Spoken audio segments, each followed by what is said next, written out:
வணக்கம் மக்களே, நீங்க பாக்குறது மூவிக்காரன். நான் உங்க ஜோயல். நம்ம இன்னைக்கு என்ன பார்க்க போறோம்னா, நம்ம நடிப்பின் நாயகன் சூர்யா நடிச்ச ரெட்ரோ படத்தோட ரிவ்யூவை தான் பார்க்க போறோம். வாங்க வீடியோக்குள்ள போலாம்.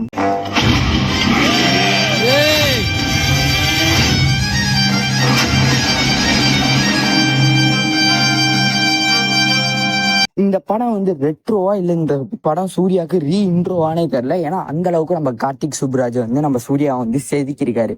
அப்ப இந்த படம் வந்து கம்பேக்கான்னு கேட்டீங்கன்னா சத்தியமா இந்த படம் ஃபிளாப்னு நான் சொல்ல மாட்டேன். ஏன்னா இது ஒரு கம்பேக் படம் தான். சரி, இப்ப இதோட ஒன்லைன்னு பாத்தீங்கன்னா, நம்ம சூர்யாவோட அப்பா வேலையான அடிதடி வெட்டு ஊத்து கட்ட பஞ்சாயத்தை வந்து நம்ம சூர்யா வந்து பாத்துக்கிட்டு இருக்காரு. அப்படி பாத்துக்கிட்டு இருக்கல திடீர்னு ஒரு பொண்ணு மேல வந்து காதலிக்கிறாரு. அதுதான் நம்ம பூஜா ஹிட். நம்ம பூஜா ஹிட் மேல காதலிச்சதுக்கு அப்புறம் நம்ம சூர்யா வந்து அந்த கட்ட பஞ்சாயத்து அடிதடி வெட்டு குத்தெல்லாம் விட்டுட்டு அவர் வந்து ஒரு தூய்மையான காதலை விரும்பிக்கிட்டு எந்த வேலைக்கும் போகாம இருப்பாரு. அப்போ வந்து நம்ம சூர்யாவோட அப்பா வந்து இந்த மாதிரி சூர்யாவே எதிர்க்கிற அளவுக்கு ஒரு பிரச்சனையை நம்ம சூர்யா பண்ணிடுவாரு. அது என்ன பிரச்சனை? நம்ம சூர்யா வந்து மறுபடியும் அந்த அடிக்கு சண்டைக்கு போவாரா, போக மாட்டாரா? அதுதான் இந்த படத்தோட கதை. ஆனா இதோட கதைன்னு பாத்தீங்கன்னா கிட்டத்தட்ட 6 மணி நேரம் இழுக்க வேண்டிய படத்தை நம்ம கார்த்திக் சுப்ராஜ் வந்து குக் பண்ணியிருக்காரு 3 மணி நேரத்துல. அதுதான் எப்படின்னு தெரியல. ஏன்னா அந்த மாதிரியான ஒரு ஸ்கிரீன் பிளே இருந்துச்சு கதையில. இருந்தாலும் இந்த படத்தோட மெயின் பாசிட்டிவான விஷயம் என்னதுன்னா, நம்ம நடிப்பின் நாயகன் சூர்யாவை மட்டும்தான் இருக்க முடியும். என்னதான் கங்குவான்னு ஒரு பெரிய ஃபிளாப்புக்கு அப்புறம் இந்த ரெட்ரோ படத்துல நடிச்சாலும் ஒரு நம்பிக்கை கூட விடாம இந்த படத்துல நடிச்சிருக்காரு நம்ம சூர்யா. ஏன்னா அந்த அளவுக்கு ஒரு கமர்ஷியலான ஒரு ஹிட் படம் தான் சூர்யாவுக்கு.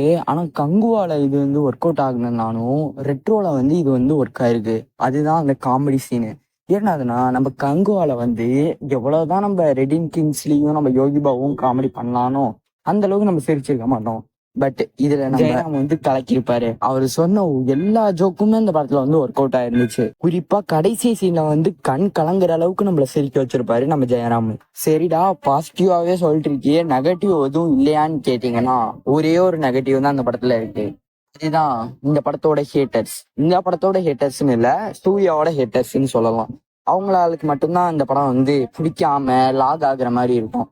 அதுக்கப்புறம் முக்கியமான ஒரு இது நான் உங்கள்கிட்ட சொன்னோம். அதுதான் மிகப்பெரிய ஒரு சாரின்னு நான் படிக்கிறேன். ஏன்னா கிட்டத்தட்ட 1.5 மாசமா நம்ம சேனல்ல இருந்து வீடியோ வரல. இனிமே முடிஞ்ச அளவுக்கு அப்படின்னு சொல்ல மாட்டேன், இனிமே முக்காவாசி நான் உங்கள்கிட்ட வீடியோ போட்டுருவேன். பட் வீடியோ போடாததுக்கு ஒரு சின்ன காரணம் வந்து இருக்கு. அது என்ன காரணம்னா, இது வந்து கேட்க கொஞ்சம் கிரஞ்சா தான் இருக்கும். அது என்ன ஆகுதுன்னா, நாங்க இந்த மாதிரி ஃப்ரெண்ட்ஸ் எல்லாம் சேர்ந்து ஒரு சின்ன ஒரு ஷார்ட் பிலிம் மாதிரி பண்றோம்.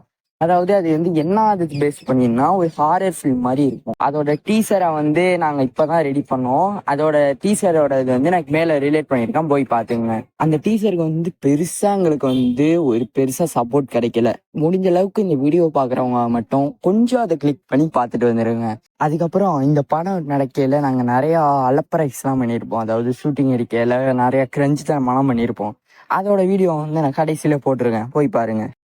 வந்ததுல இருந்து அப்படின்னு நான் சொல்றேன். சொல்லுடா, அதுக்குள்ள என்ன பைத்தியக்காரத்தனம். சரி, ஓகே, நான் டைரக்டர் இருடா, அடுத்து இன்னும் அடுத்து நான் சொல்றேன்.